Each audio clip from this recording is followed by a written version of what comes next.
gusto nuevamente, familia, poder estar acá y continuar compartiendo provechosamente este tiempo que el Señor nos permite.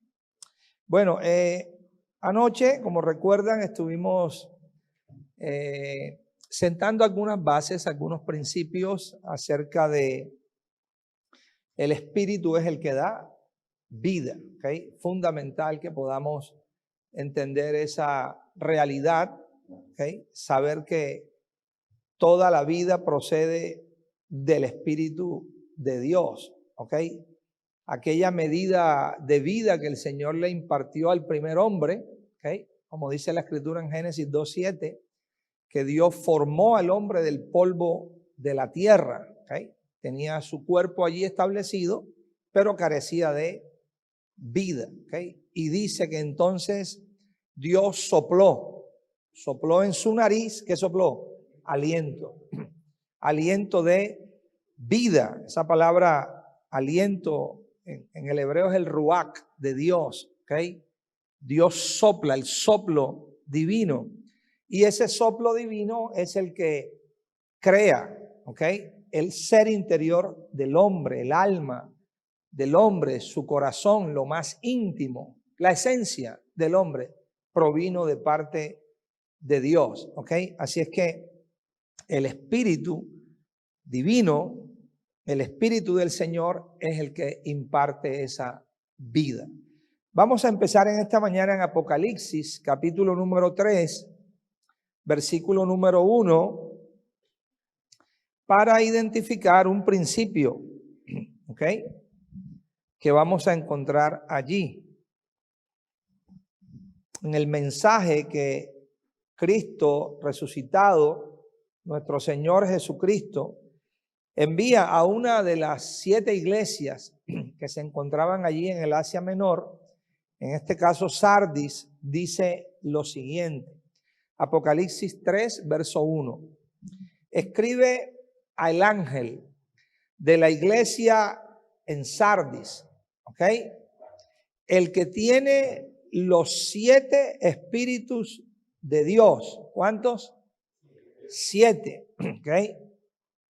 El número de perfección, el número de plenitud. El que tiene los 7 espíritus de Dios y las 7 ¿qué? Estrellas, ¿ok? Dice esto: yo conozco tus obras, que tienes nombre de que vives y estás muerto. Quiero tomar el texto para sacar en relevancia lo que el Señor Jesucristo está diciendo de sí mismo. Él está diciendo: yo soy el que tiene que los 7 espíritus de Dios. Esa expresión, los 7 espíritus de Dios, nos habla de la plenitud del espíritu. ¿Okay?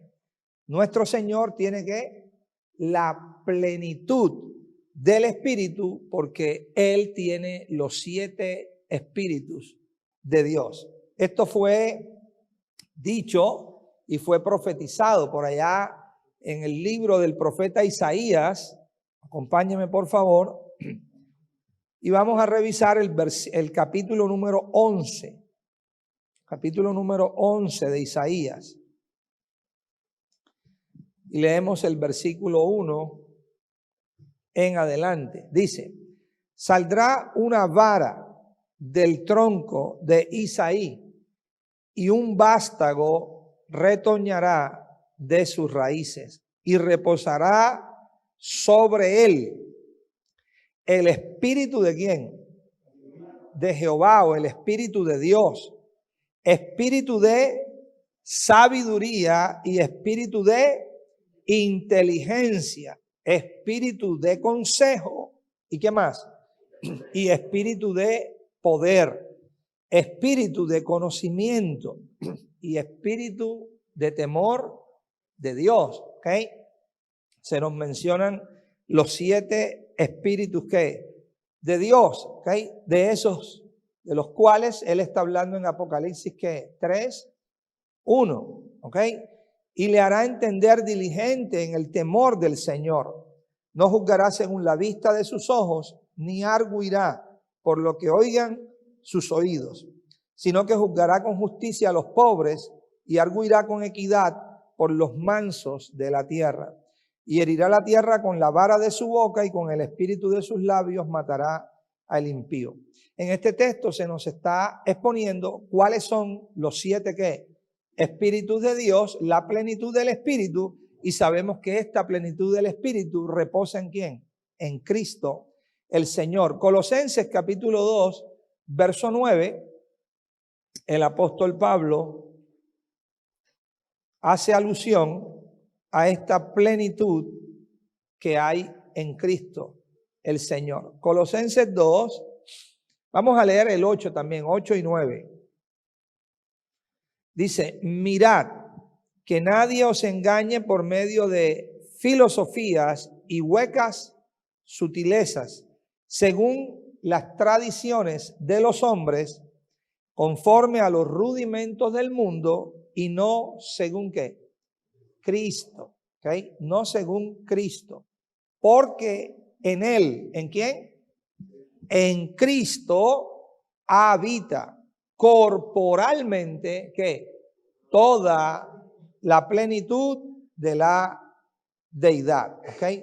Luego el mismo apóstol en esta carta, el capítulo 3, versículo 10 y 11, hablando de dicha plenitud que está en Cristo, dice lo siguiente, y revestido del nuevo, el cual, conforme a la imagen del que lo creó, se va ¿qué? Renovando hasta el conocimiento pleno, donde no hay griego ni judío, circuncisión ni incircuncisión, bárbaro ni escita, siervo ni libre, observe, sino que Cristo es el todo y en todos. En muchos nuevos testamentos griegos interlineales esa expresión él no aparece. O sea, se lee Cristo es todo. Cristo es todo y en todos. ¿Okay? Claramente el espíritu apostólico tenía esa identidad de que la plenitud se encuentra ¿en quién? En Cristo, y que en él está la plenitud de ¿qué? Del espíritu. Y el espíritu es el que da ¿qué? Vida. Esa es la razón por la cual el Señor tenía la autoridad para decir en muchísimas ocasiones, yo soy el camino, la verdad y la ¿qué? Y la vida. Yo soy la resurrección y la vida. Yo he venido para que tengan ¿qué? Vida, y para que esa vida la tengan ¿qué? En abundancia. Juan escribe acerca de él como la vida y declara, Dios nos ha dado su testimonio. ¿Cuál es su testimonio? Que nos ha dado vida, y esta vida está ¿en quién? En su Hijo. El que tiene al Hijo tiene ¿qué? Tiene la vida. Por tanto, el Señor Jesucristo tiene la plenitud del Espíritu, y por eso Él en sí mismo es la vida misma de Dios. Revisando simplemente una concordancia, usted lo puede hacer y empieza a sacar todas las veces en que el Espíritu es llamado o es nombrado a lo largo del Nuevo Testamento. Le voy a nombrar algunas. Se le nombra como el Espíritu Santo, el Espíritu de Dios, mi Espíritu, le llama en algunas ocasiones el Señor. Hace mención a él como el poder del Espíritu, el Espíritu del Señor, Espíritu de verdad, Espíritu de santidad o Espíritu de Cristo, Espíritu de adopción. También se le llama Espíritu de mansedumbre o Espíritu de nuestro Dios. En otra le llama el Espíritu vivificante o el Espíritu que da vida, el Espíritu del Dios vivo, Espíritu de sabiduría y de revelación, como lo nombra ahí en la carta a los Efesios, en el capítulo 1, Espíritu de Jesucristo o el Espíritu de su boca en Apocalipsis, Espíritu de poder, de amor y de dominio propio, cuando le escribe a su hijo Timoteo, Espíritu eterno, el Espíritu de gracia, como lo nombra el escritor de los Hebreos, el espíritu que Él ha hecho morar en nosotros, dijo uno de los apóstoles, o el espíritu que nos ha dado, dice el apóstol Juan, ¿ok? Espíritu de gracia y espíritu de oración, como también se nombra en el Antiguo Testamento. El punto simplemente con hacer mención a esto es que nosotros podamos entender. Imagínense de cuántas formas o maneras se le nombra a quién, al Espíritu de Dios. Entonces no es que hayan 30 o 40 espíritus, es el mismo y único que espíritu, pero este espíritu tiene todas estas manifestaciones. O sea, el mismo que es el espíritu de sabiduría es el mismo que es el espíritu de revelación. O es el mismo espíritu de amor, espíritu de poder y espíritu de ¿qué? De dominio propio. O es el espíritu del Señor. O es el espíritu vivificante. O es el espíritu que da ¿qué? Vida. Pero también, ojo, es el espíritu que Él ha hecho morar en nosotros. ¿Ok? Es el espíritu que Él nos ha dado. ¿Ok? Así es que ese espíritu es la base, la guía, la dirección que el Padre nos ha dado para que nosotros podamos ser ¿qué? Gobernados, podamos ser guiados y podamos ser direccionados en esta vida. Aún el mismo Señor Jesús, ¿ok? El mismo Cristo encarnado, el mismo postrer Adán fue siempre bajo la dirección de ¿qué? Del Espíritu. Fue guiado por el Espíritu. Usted lee que fue llevado al desierto, dice, por el Espíritu. No fue que Jesús se levantó una mañana y dijo, yo quiero ir al desierto porque estoy aburrido acá. No, no, no. Él fue guiado ¿por qué? Por el Espíritu. ¿Dónde? Al desierto. Y así de esa manera, cada decisión que tomaba era tomada ¿por qué? Porque el Espíritu lo guiaba. En Juan capítulo 7 tenemos un pasaje, me gustaría leerlo con usted. Vayamos allí, por favor. Juan capítulo 7. Dice que estaba cerca la fiesta llamada de los tabernáculos, ¿ok? Y que el Señor estaba en Galilea, porque no quería andar en Judea. La razón por la cual no quería andar en Judea es porque los judíos querían matarle, ¿ok?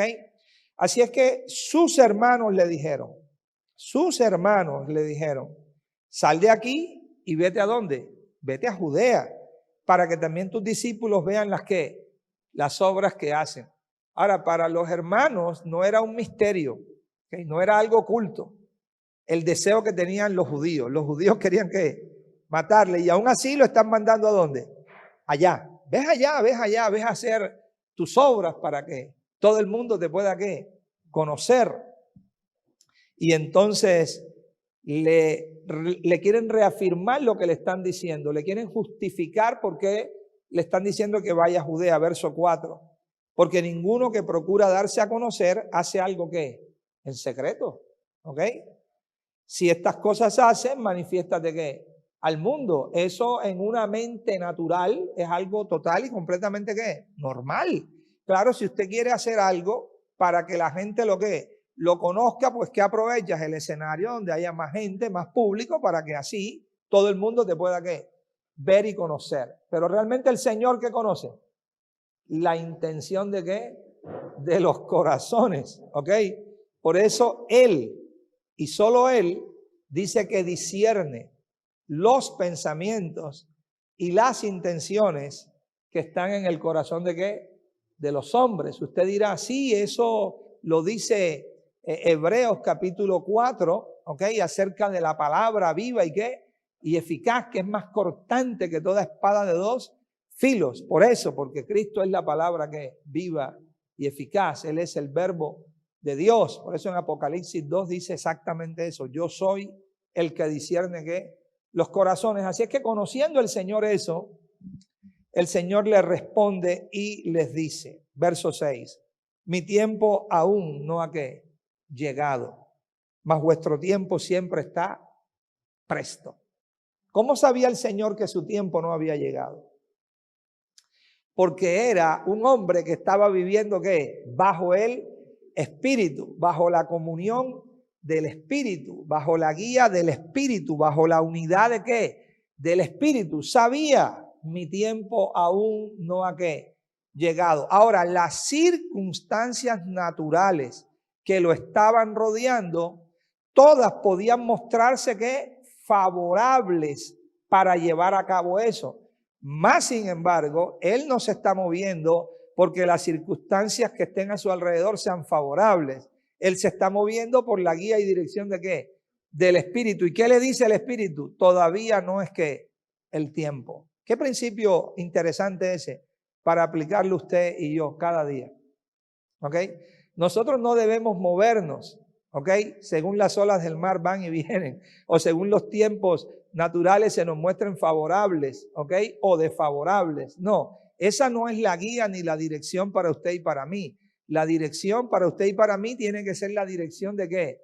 Del Espíritu. A lo mejor Dios quiere que usted emprenda algo y eso que Dios quiere que usted emprenda está bajo las condiciones más opuestas, críticas y caóticas. Pues si es el tiempo de Dios, Dios sabrá, ¿ok? Y será el momento exacto para llevarlo ¿qué? A cabo. Y a lo mejor, cuando todas las condiciones estén favorables, no es el tiempo para emprenderlo. Con esto lo que le quiero decir es que nuestra dirección no es externa, es que interna, es por el Espíritu. Eso fue lo que el Señor les dijo a ellos. Y al exponerles esta expresión, mi tiempo aún no ha llegado, lo que está diciendo es, yo no hago mi propia voluntad. Yo no me muevo por mí mismo. Yo no hago según lo que bien me parece por lo que externamente está sucediendo. Pero también les aclara y les dice, mas vuestro tiempo siempre está ¿qué? Presto. En otras palabras, ustedes sí no operan así. Ustedes no operan bajo la guía del Espíritu, ustedes operan bajo su propia guía, según lo que a cada uno le parece, así cada uno responde. Por eso les dijo, su tiempo siempre está presto. No puede el mundo aborreceros a ustedes, mas a mí me aborrece, porque yo testifico de él que sus obras son malas. Y la respuesta 8 es supremamente interesante. Les dice, suban ustedes a la fiesta. ¿Ok? Yo no subo todavía ¿qué? A esa fiesta porque mi tiempo aún que no ha llegado. O sea, no se dejó que manipular, no se dejó guiar por lo que ellos le estaban diciendo, sino que estaba buscando la dirección de ¿qué? Del Espíritu de Dios. ¿Ok? Así es que ese Espíritu es el que se nos ha dado y se nos ha dado para que Él pueda ser una vez más nuestra guía y nuestra dirección. Amados, es algo orgánico, es algo vivo. En el libro del profeta Isaías, vaya conmigo al capítulo 12. Recuerde que ya leímos el capítulo 11, donde vimos los 7 espíritus de Dios. Y en el capítulo 12 dice así el versículo 2 y el versículo 3. He aquí, Dios es que es salvación que mía. ¿Ok? A mí me llama mucho la atención cómo los profetas en el Antiguo Testamento, bajo un pacto inferior a este pacto en que estamos, bajo una administración de tipos, de sombras, de figuras, tenían, ¿ok? Chispazos, luces, brillos, ¿ok? Que el Espíritu traía a su corazón, que el Espíritu traía a su mente y declaraban realidades extraordinarias. Mire esa declaración. He aquí Dios es que salvación mía. O sea, para ellos la salvación no era simplemente algo que Dios iba a hacer. Para ellos la salvación era Dios mismo. ¿Ah? Como cuando David dice, hablando de Cristo, que Él es su verdadera herencia. Tú eres la porción de mi herencia. ¿Y de qué? y de mi copa. Imagínense cuántos años, 2700, 2800 años atrás, un hombre como David identificando y diciendo, realmente la porción de mi herencia no son cosas. La porción de mi herencia es Él, es el Señor. ¿Ok? Así es que bajo esa iluminación y medida del Espíritu, ellos declaraban esta verdad. Me aseguraré y no temeré, porque mi fortaleza y mi canción es el Señor, quien ha sido ¿qué?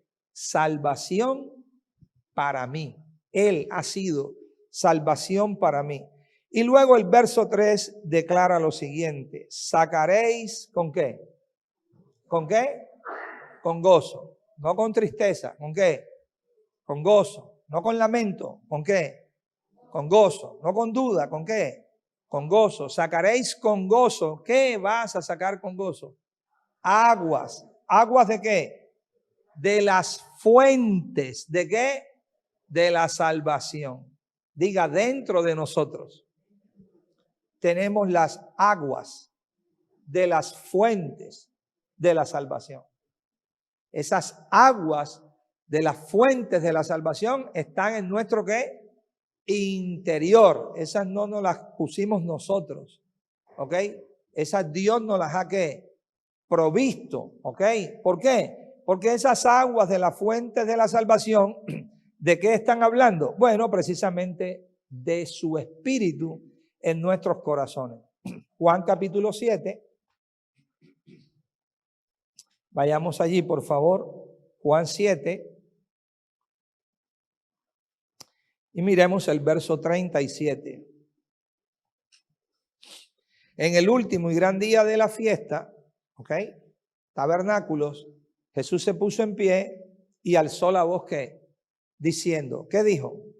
Si alguno tiene sed, venga a mí y ¿qué? Y beba.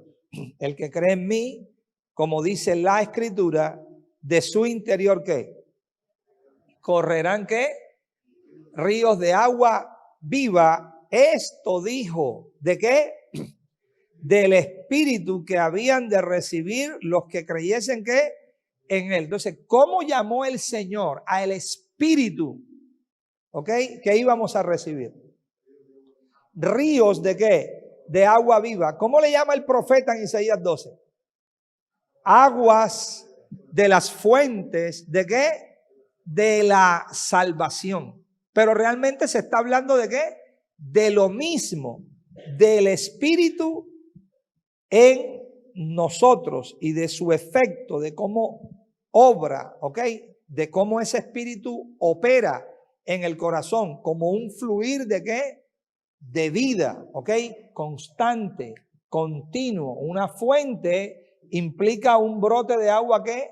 Continuo, que no para. Es exactamente lo que le dijo a la mujer samaritana. Ahí en Juan 4:10, respondiendo Jesús le dijo, si conocieras el don de Dios. ¿Y quién es el que te dice que dame de beber? Tú le pedirías y él te daría ¿qué? Agua viva. ¿Ok? 13. Cualquiera que bebiere de esta agua volverá a tener sed, mas el que bebiere del agua que yo le daré no tendrá ¿qué? Sed jamás, sino que el agua que yo le daré será en él ¿qué? Una fuente que salte para vida ¿qué? Eterna. Entonces en el capítulo 7 le llama al Espíritu de Dios morando en nosotros como ríos de ¿qué? De agua viva. Y aquí en el capítulo 4, ¿cómo le llama? Una fuente de agua que salta ¿qué? Para vida eterna. ¿Y cómo se le llamó en Isaías 12? Aguas, ¿ok? Que brotan o fluyen de las fuentes de ¿qué? De la salvación. Pero todo constituye ¿qué? El mismo y único Espíritu de Dios, ese que da vida, que nos ha sido dado ¿para qué? Para dirigir, direccionar, guiar nuestras vidas, nuestra existencia en la faz de la tierra. ¿Ok? Así es que andar en el Espíritu podemos identificar que significa andar en la voluntad del Señor. ¿Qué es andar en el Espíritu? ¿Ok? ¿Qué es andar en el Espíritu? ¿Vestirnos externamente de una manera? No. ¿Qué es andar en el Espíritu? ¿Hablar de una forma religiosa? No. Andar en el Espíritu es caminar en la voluntad de Dios. Eso significa andar en el Espíritu, ¿ok? Es andar en la vida divina, en la vida Zoé, la vida que es de arriba. Romanos capítulo 8. Romanos capítulo 8, versículo número 6. Y la voluntad del Espíritu, esa es la voluntad de Dios. Romanos 8:6, Reina Valera dice, porque el ocuparse de ¿qué? De la carne. Muchas otras traducciones lo va a encontrar como porque la mente de la carne. ¿La qué? La mente de la carne es que muerte. Pero el ocuparse del espíritu o la mente del espíritu es que vida, correcto, vida y paz. ¿Okay? Así es que fíjese el beneficio que esto trae para usted y para mí. El beneficio que representa la guía y la dirección del Espíritu en el diario vivir de cada uno de qué? De nosotros. Porque la mente de la carne es ¿qué? Es muerte. Pero la mente del Espíritu es vida ¿qué? Y paz. Ahora, ¿usted cree que un creyente le sea posible, ¿ok? Ocuparse de la mente de la carne? ¿O es imposible que un creyente ande en la carne? ¿Ah? Pues claro que sí, claro que sí. Es común, de hecho no es posible, es muy común que nosotros como creyentes en muchas ocasiones andemos ¿qué? En la carne, ¿ok? Pero porque sea común no significa que sea lo correcto, ni que sea la voluntad ¿qué? Del Señor. Tenemos que ser conscientes que cada vez que obremos u operemos o funcionemos según la mente de la carne, mire lo peligroso que es eso. Esa mente de la carne, ¿a dónde nos conduce? A muerte.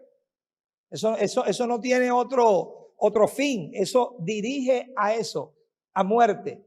Pero por el otro lado, ser guiados bajo la mente de ¿qué?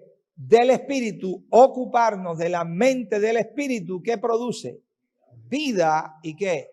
Y paz. Entonces mire la gran diferencia entre una y otra. Gálatas capítulo 6.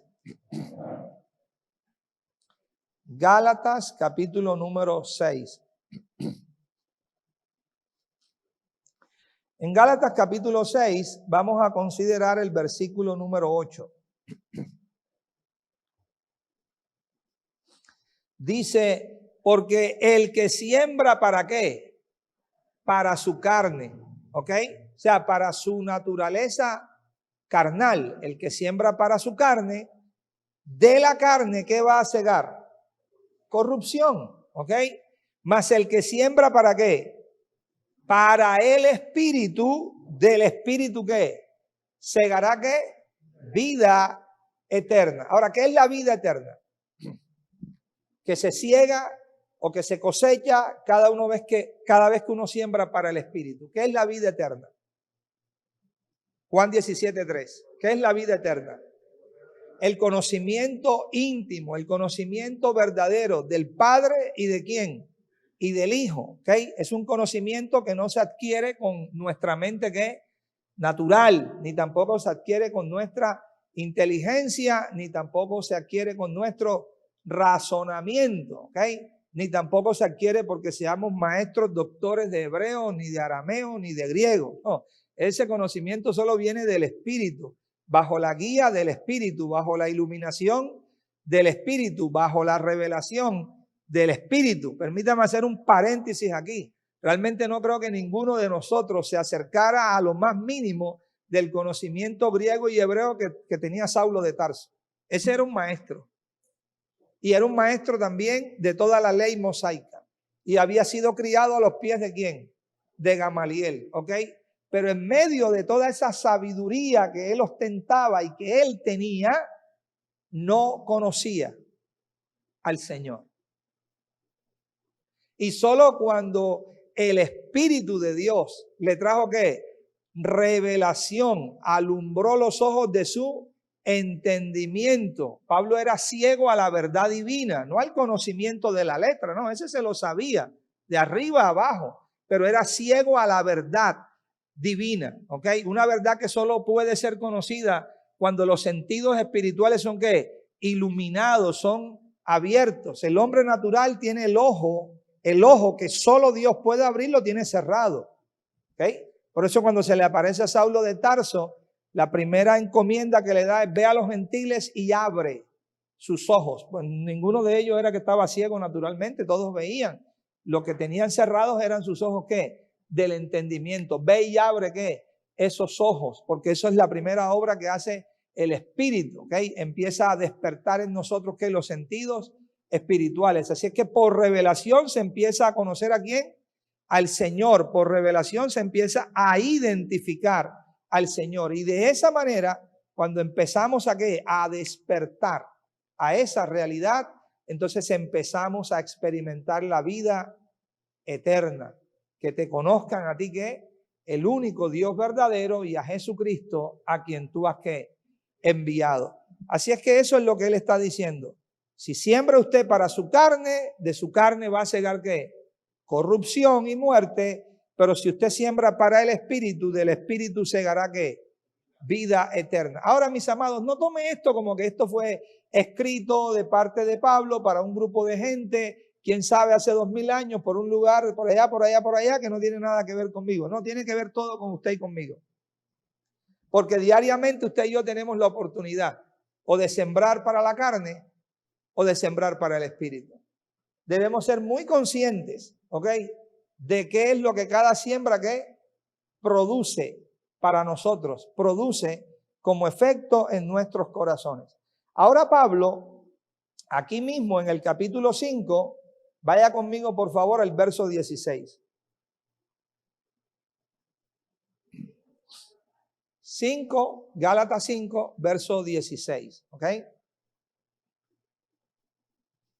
Pablo está tratando con unas personas que se le había predicado el evangelio de la gracia, ¿ok? Se le había compartido la verdad del reino de Dios. Se le había ministrado una palabra de gracia para que ellos pudiesen ser sobreedificados y pudiesen participar de la herencia que es en Cristo Jesús. Pasó con ellos que empezaron en el espíritu y luego se desviaron, ¿ok?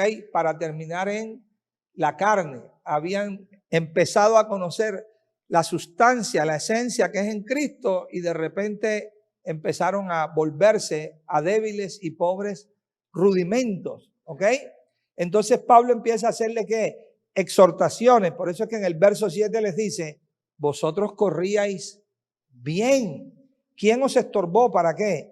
Para no obedecer a la verdad, ¿ok?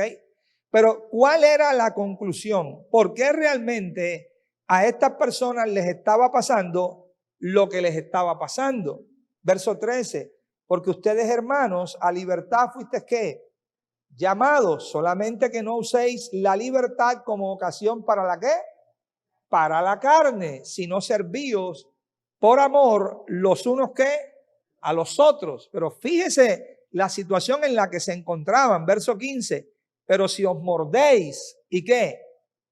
Y os coméis unos ¿qué? A otros, mirad que también ¿qué? No os consumáis ¿qué? Unos a otros. Pregunta, ¿eran creyentes?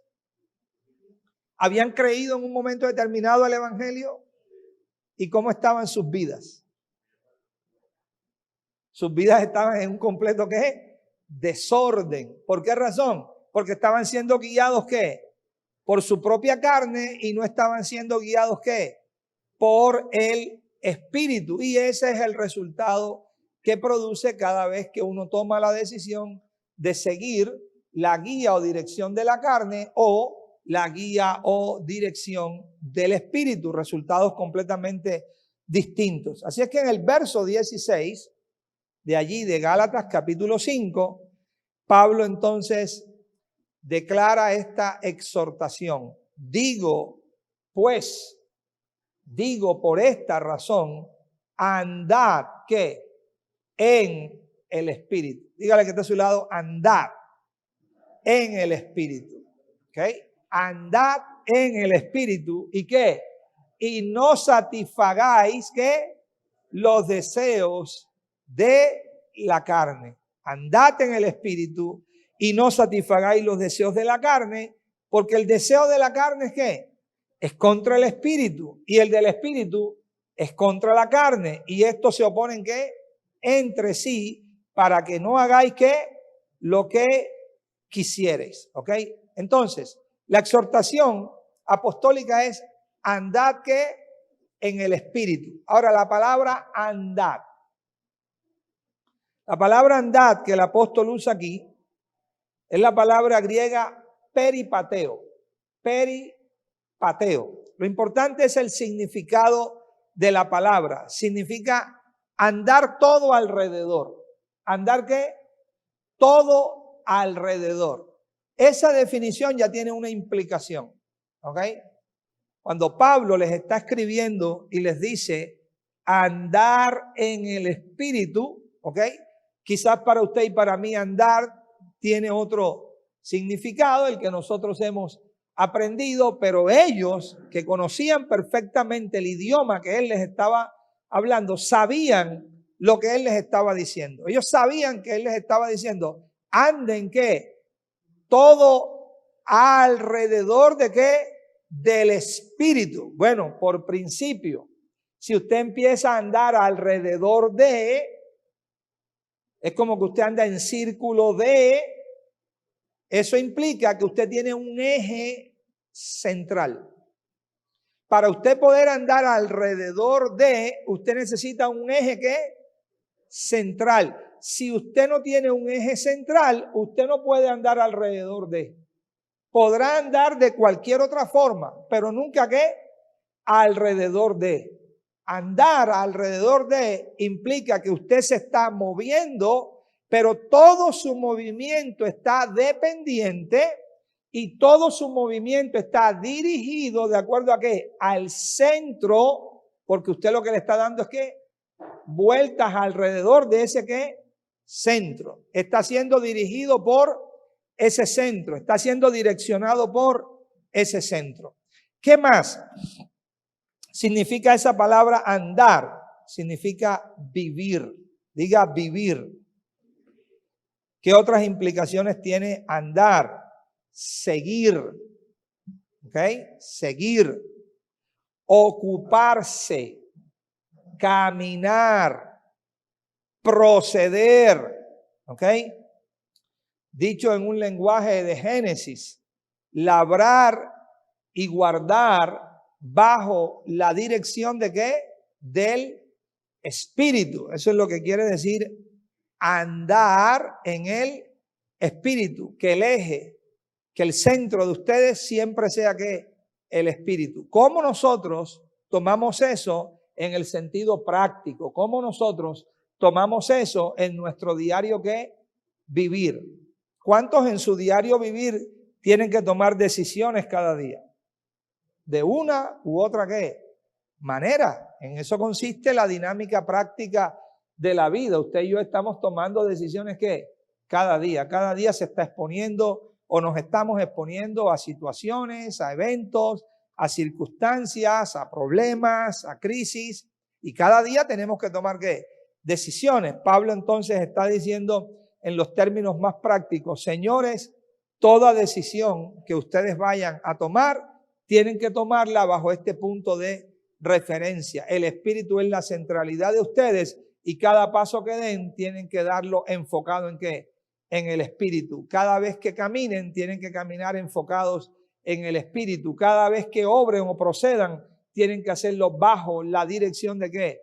Del Espíritu, porque de esta manera se va a cumplir algo. No van a satisfacer ¿qué? Los deseos de la carne. ¿Ok? Ahora, cuando uno piensa en los deseos de la carne, o cuando se piensa en la carne, ¿ok? Quizás alguien, no sé, haga cantidad de imaginaciones en su propia mente acerca de lo que es esa carne. Realmente la carne no es otra cosa que la naturaleza humana que fue corrompida o que fue afectada y que dio origen a lo que nosotros conocemos como el yo, a lo que nosotros conocemos como el egoísmo propio en el corazón que humano. La naturaleza de la carne es la naturaleza del yo, la naturaleza de mi propia ¿qué? Voluntad, ¿ok? La naturaleza egoísta que busca hacer ¿qué? Lo suyo propio y no lo que es ¿qué? De Cristo. Ahora, ¿tenemos nosotros que cursar con eso? Pues cada día, porque cada día tenemos las alternativas, ¿ok? Cada día delante de nosotros hay una alternativa. O realmente seguimos a un guía, que es la carne, o seguimos al otro guía, que es ¿qué? El Espíritu. Y en tanto, la exhortación apostólica va dirigida ahí. ¿A qué? Vamos a seguir al Espíritu. Vamos a andar bajo la dirección del Espíritu. Que la centralidad nuestra sea ¿qué? El Espíritu. Que el proceder nuestro sea basado ¿qué? En el Espíritu. Porque de ese Espíritu es que procede ¿qué? La vida de Dios. Ese Espíritu es un fluir continuo que está ¿qué? En nosotros y que está dispuesto a ¿qué? A enseñarnos, a guiarnos, a corregirnos, a instruirnos, a capacitarnos. Todo lo tenemos basado en el Espíritu. Ahora, el Señor quiere, y por eso de una manera tan clara, todo el pensamiento apostólico afirmaba una y otra vez la conciencia que debemos tener de la presencia de este Espíritu en nuestros corazones. Santiago capítulo 4 lo dice de esta manera. Santiago capítulo número 4.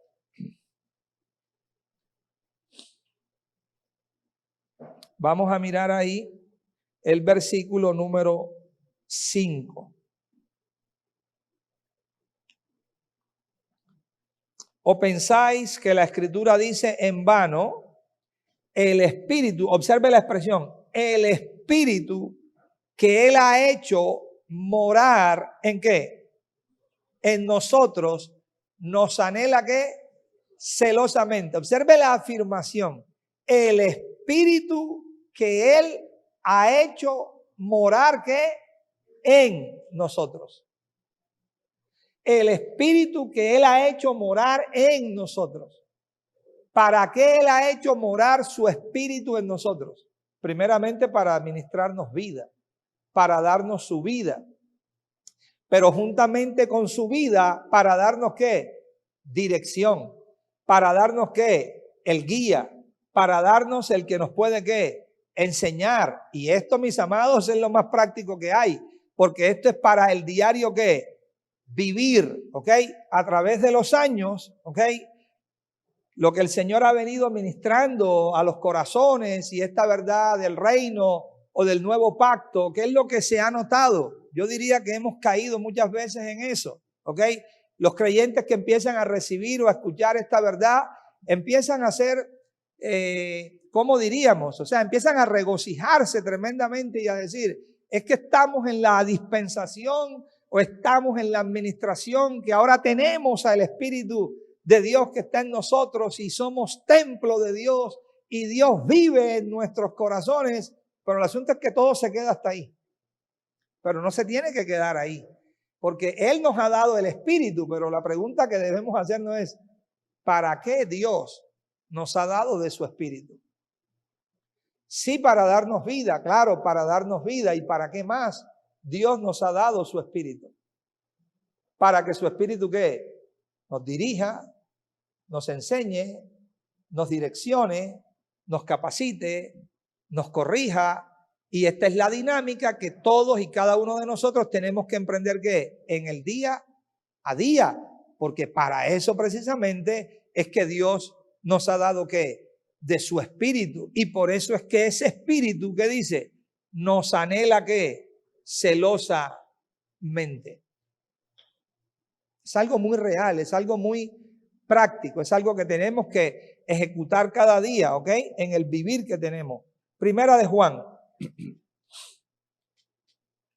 Primera de Juan. Capítulo número 3. Versículo número 24. El Espíritu está en nosotros. Sí, ¿para qué el Espíritu está en nosotros? ¿Para qué el Espíritu está en nosotros? ¿Okay? Y el que guarda sus mandamientos permanece en Dios. ¿Y Dios qué?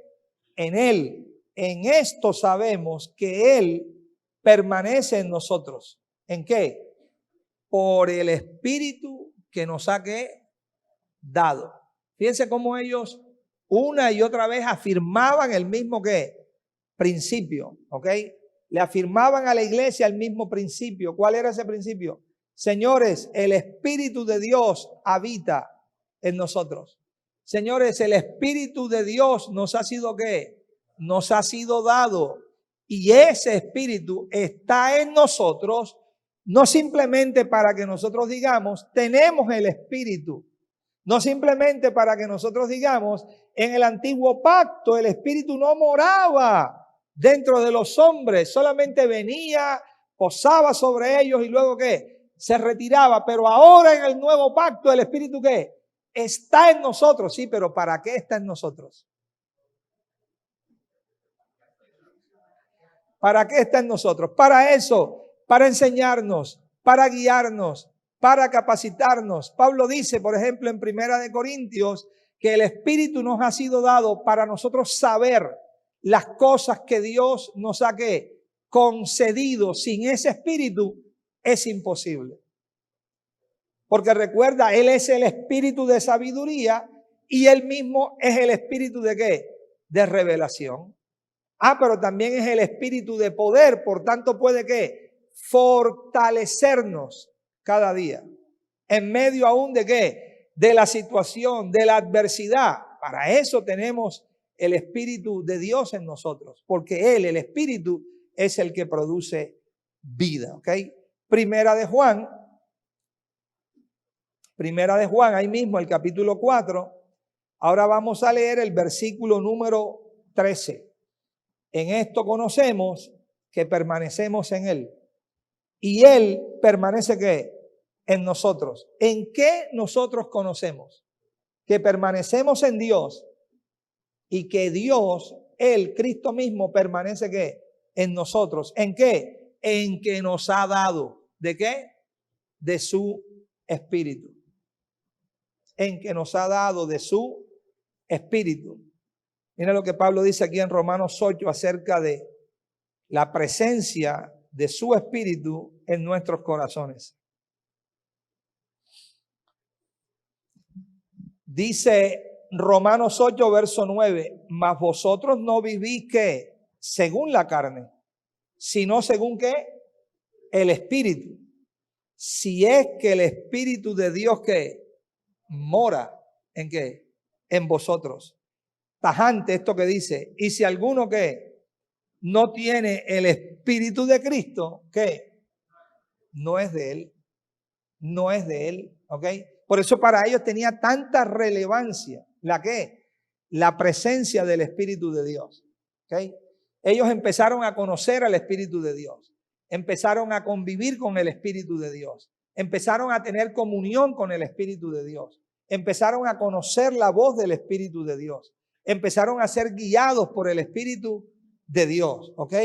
Cada día en su diario vivir. Primera de Tesalonicenses. Primera de Tesalonicenses, capítulo número 4.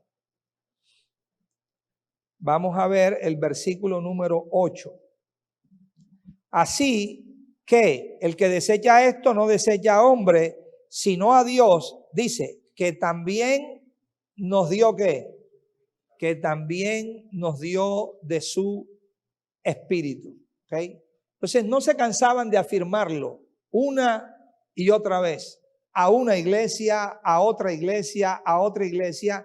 Siempre era que afirmar el mismo principio y establecer el mismo principio. ¿Okay? Andad en él espíritu y no satisfagáis los deseos de la carne. Luego, volvamos otra vez ahí a Gálatas capítulo 5.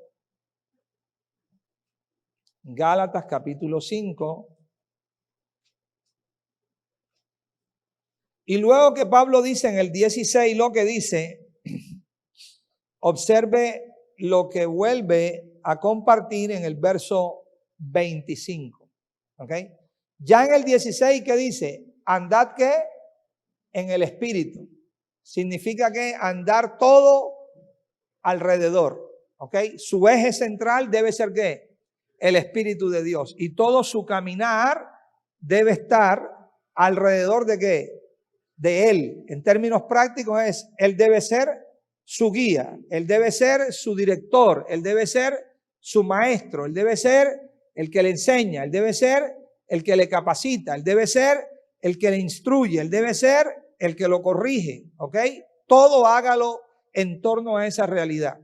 Y luego, más adelante, luego que empieza a hablar de la diferencia entre el espíritu y la carne, empieza a manifestar cuáles son las obras de la carne, empieza a hablar acerca del fruto del espíritu, ¿ok? Empieza a hablar de la realidad de los que son de Cristo, diciendo, los que son de Cristo han crucificado la carne con sus pasiones y sus deseos. Entonces el 25 dice, si vivimos, ¿por qué?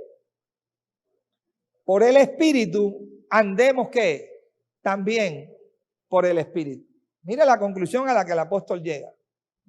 Dice, hermanos, si vivimos, ¿por qué? Por el espíritu. ¿A qué está haciendo alusión Pablo?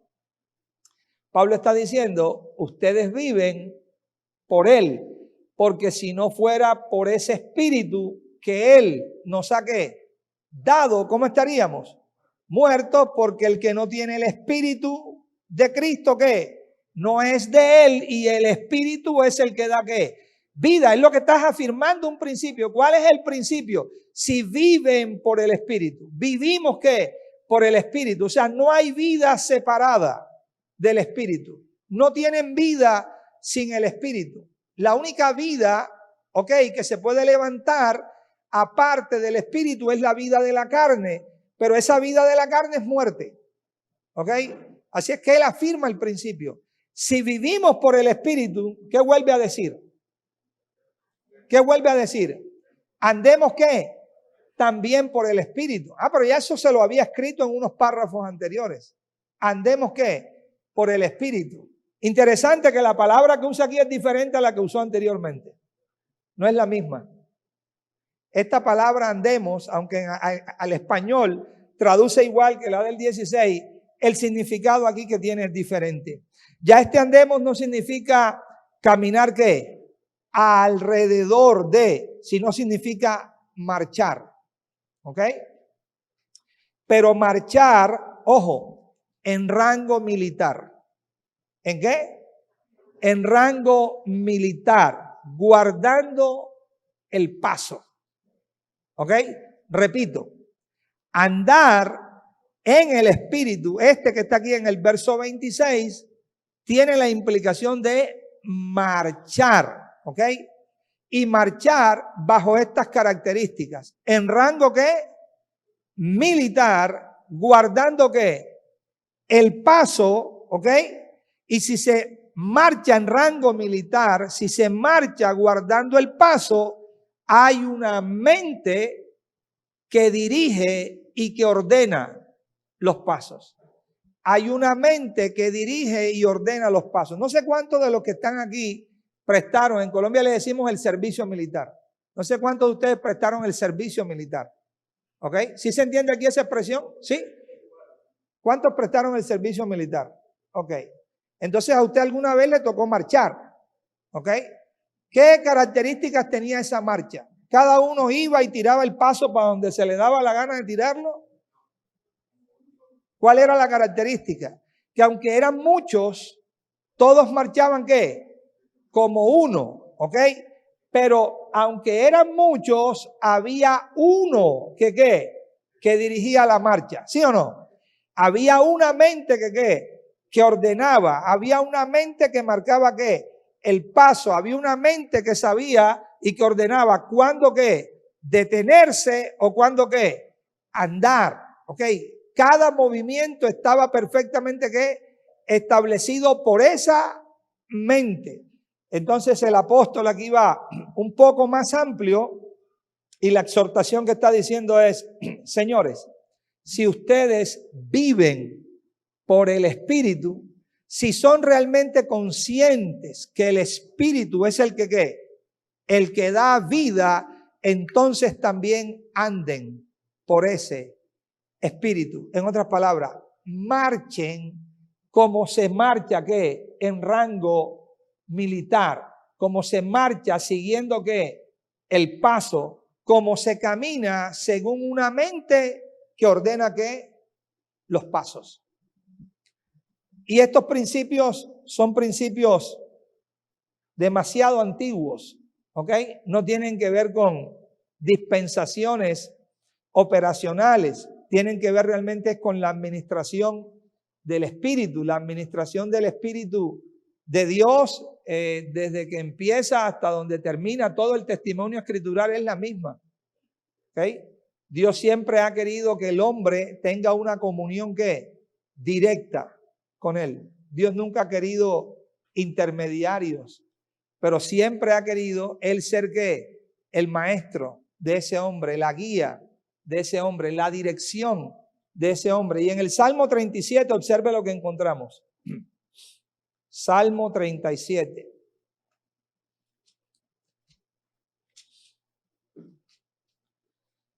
Salmo 37, vamos a leer el versículo número 23. Salmo 37, 23. ¿Qué dice? A ver. ¿Por quién? Ajá. Y él aprueba ¿qué? Su camino. Por el Señor son ordenados ¿qué? Los pasos del hombre. Y él aprueba ¿qué? Su camino. ¿Ok? Lo que está diciendo en términos muy simples o en términos muy sencillos es, el hombre no está llamado a dar pasos por sí mismo. ¿Ok? O a gobernarse ¿qué? A sí mismo. Él está llamado a seguir ¿qué? Los pasos que Dios le ha ¿qué? Ordenado, que Dios le ha establecido. Por el Señor son ordenados los pasos del hombre. El principio que está hablando es el mismo principio que hemos venido compartiendo, ¿ok? Desde que iniciamos.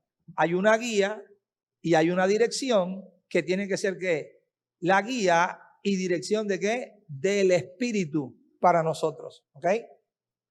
Las implicaciones que muchas veces esto tiene, bueno, yo no diría muchas veces, corrijo, que siempre esto va a tener, es que va a traer un choque con nosotros, ¿ok? Va a traer un choque con nosotros, porque hacer la voluntad del Espíritu implica dejar de hacer la voluntad nuestra. Y como para nadie es un secreto, es mucho más fácil hacer la voluntad nuestra que hacer la voluntad del Espíritu. Porque hacer la voluntad del Espíritu implica renunciar a hacer la voluntad nuestra. Ese es el punto. ¿Ok? Pero que de parte de Dios tenemos que a ese guía, que de parte de Dios tenemos a ese maestro, que de parte de Dios tenemos a ese que nos enseña, entonces se hace necesario que nosotros tengamos que ceder a nuestra propia voluntad para dejar de hacer lo que nosotros queremos hacer y realmente hacer la voluntad que viene de Dios, que es la voluntad del Espíritu. Jeremías capítulo 10. Jeremías capítulo 10. Versículo 23. Jeremías 10, verso 23. ¿Cómo estamos de tiempo? A ver, ¿quién me puede orientar en el tiempo? ¿Cuánto llevamos? Conozco, dice Jeremías 10, 23, oh Señor, que el hombre no es que, ayúdeme, que el hombre que, otra vez, conozco, oh Señor, que el hombre no es que, No es señor de su camino. Dígale al que está a su lado, aunque él se crea señor de su camino.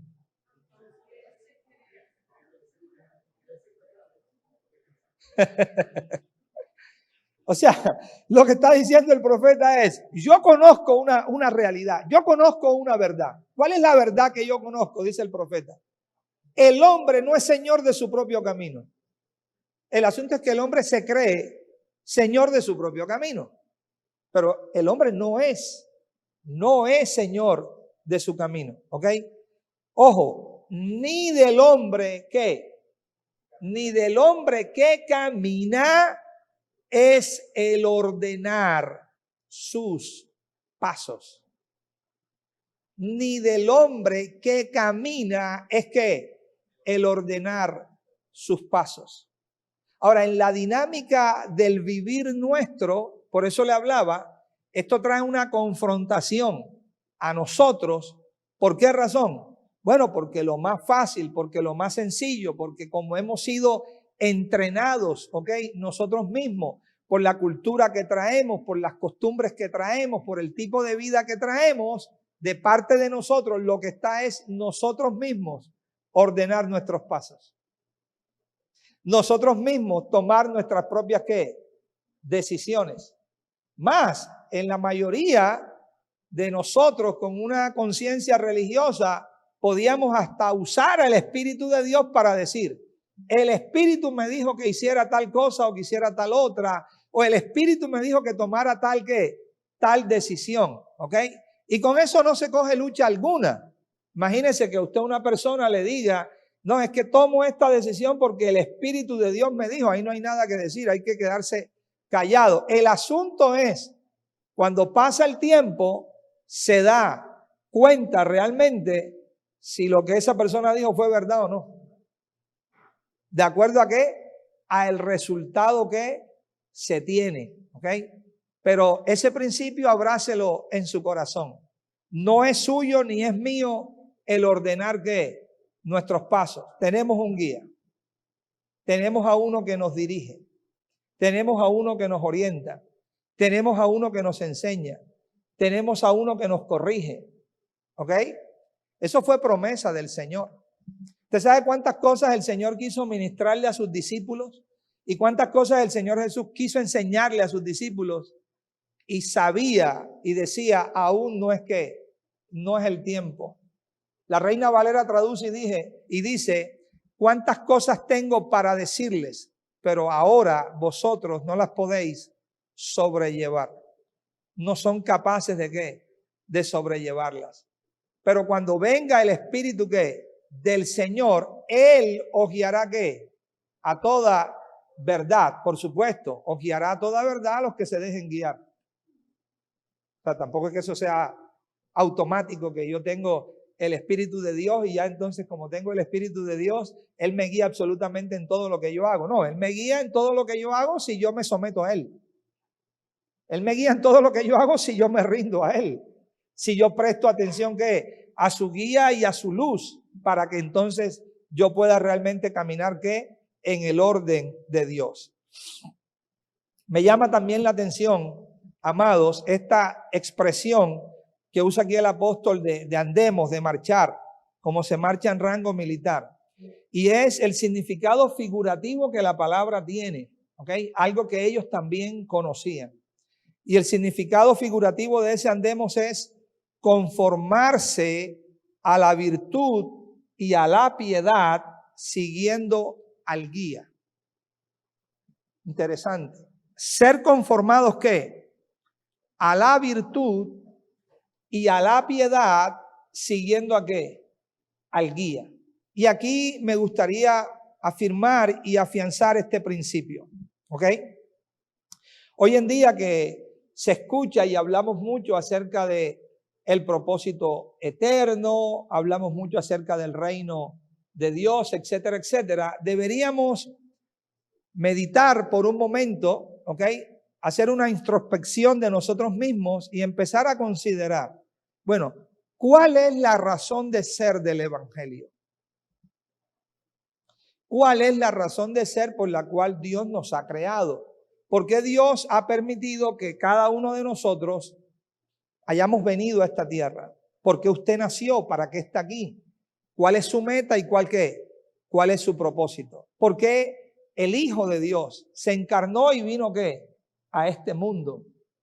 ¿Cuál es la meta o cuál es el fin de nuestra fe? Esas son preguntas interesantes, porque son preguntas que nos van a posicionar en la verdad divina. Y realmente a la luz de la Escritura, nosotros podemos sacar una conclusión. Tanto de Génesis a Malaquías, en todos los escritos de los profetas, ¿ok? Y de lo que la misma ley testificó en tipos, sombras y figuras, como de los escritos apostólicos, desde Mateo hasta Apocalipsis. Y la conclusión a la que llegamos es esta. Realmente el deseo, plan, voluntad e intención divina es que nosotros, cada uno de nosotros, seamos conformados a la imagen de su Hijo. De eso es que trata todo este asunto. Que seamos ¿qué? Conformados a la imagen de su Hijo. En términos simples, en términos prácticos, en términos sencillos, que ya cada uno de nosotros pierda su propia vida, pero llegue a experimentar a Cristo como vida y como ¿qué? Y como vivir. Cualquier tipo de conocimiento en nombre del Evangelio o en nombre del reino o en nombre de la verdad presente o en nombre de la gracia o en nombre del nuevo pacto que no nos lleve a ese fin, no tiene ningún sentido en Dios. No tiene ningún sentido en Dios. Porque la esencia y la razón de ser del Evangelio, ¿cuál es? Que nosotros seamos ¿qué? Hechos o conformados a la imagen de ¿qué? De Cristo. ¿Ok? Ahora, Pablo lo dice de muchas formas. Pedro de muchas maneras. Juan de muchas maneras. Pero al final de cuentas, todos radican ¿qué? Bajo el mismo ¿qué? Principio. ¿Por qué Pablo sufría dolores de partos por los hermanos que estaban en Galacia? ¿Porque Pablo quería sufrirlos? No. Sufro dolores de parto ¿hasta qué? Hasta que Cristo ¿qué? Sea formado en ustedes. Porque ese es el propósito. Ese es el objetivo. Esa es la razón de ser. ¿Ok? En Romanos capítulo 8, verso 29, les dice exactamente lo mismo. A los que antes conoció, a estos también ¿qué? Los predestinó. ¿Los predestinó para qué? ¿Para qué fuimos predestinados? ¿Para qué? Para ser hechos. ¿Hechos cómo? Conformes a la imagen ¿qué? De su Hijo. Siempre va a encontrar esa meta. Siempre va a encontrar ese propósito. Siempre va a encontrar esa razón de ser. Segunda de Corintios capítulo 3, Pablo empieza a hacer una comparación y un contraste entre el antiguo pacto y el nuevo pacto, entre la gracia y la ley, entre el ministerio de condenación y el ministerio de justificación, entre un ministerio que se llama de muerte y un ministerio que vivifica, ¿ok? Y llega a la conclusión, tomando como ejemplo el cuadro del pueblo judío, ¿ok?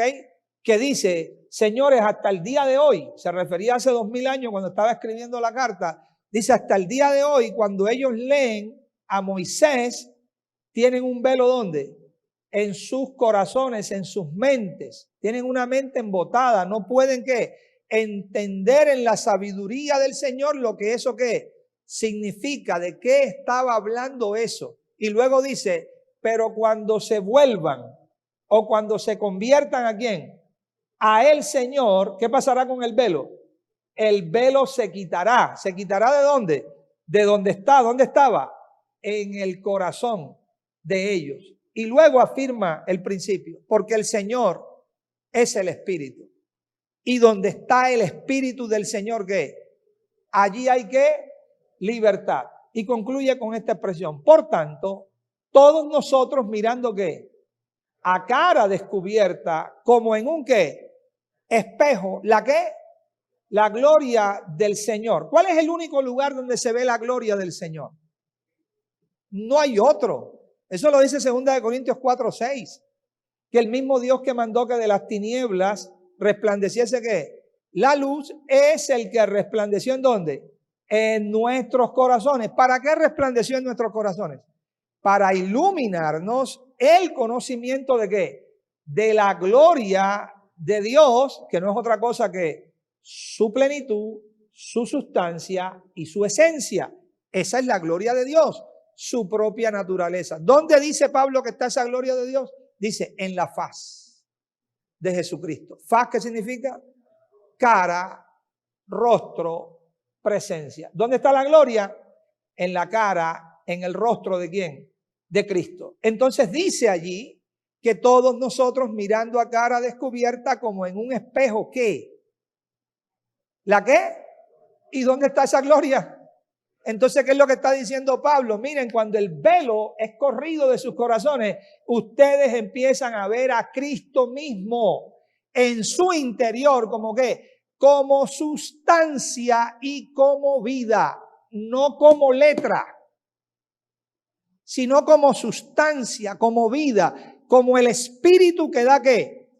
Vida. Y en la medida que lo ven a Él, en la medida que lo oyen a Él en el interior, en la medida que le prestan atención, entonces van siendo ¿qué? Transformados. ¿Transformados cómo? De gloria en gloria, ¿como qué? Como a la misma imagen, observe, por el Espíritu del Señor. Entonces, en términos muy prácticos, en términos muy reales, amado, andar en el Espíritu es extremadamente vital para todos nosotros. ¿Por qué razón? Porque solo andando en el Espíritu, siendo guiados por el Espíritu, obedeciendo al Espíritu, direccionados por el Espíritu, caminando según la dirección del Espíritu, es que usted y yo llegamos a ser cambiados y transformados a la imagen de Cristo. Si no operamos de esa manera y seguimos operando según nuestra propia voluntad, según nuestro propio deseo y según nuestro propio yo, entonces Cristo no se formará ¿en dónde? En nuestros corazones. Así tengamos 10 años en el Evangelio, 20 años congregándonos en un lugar, eso no interesa. La Biblia dice que no somos transformados porque nos congreguemos 20 años en un lugar, sino porque seguimos la guía y dirección ¿de qué? Del Espíritu del Señor. Bueno, mis amados, una feliz mañana para todos y ya continuaremos en las horas de la noche. Amén. Favor y gracia del Señor.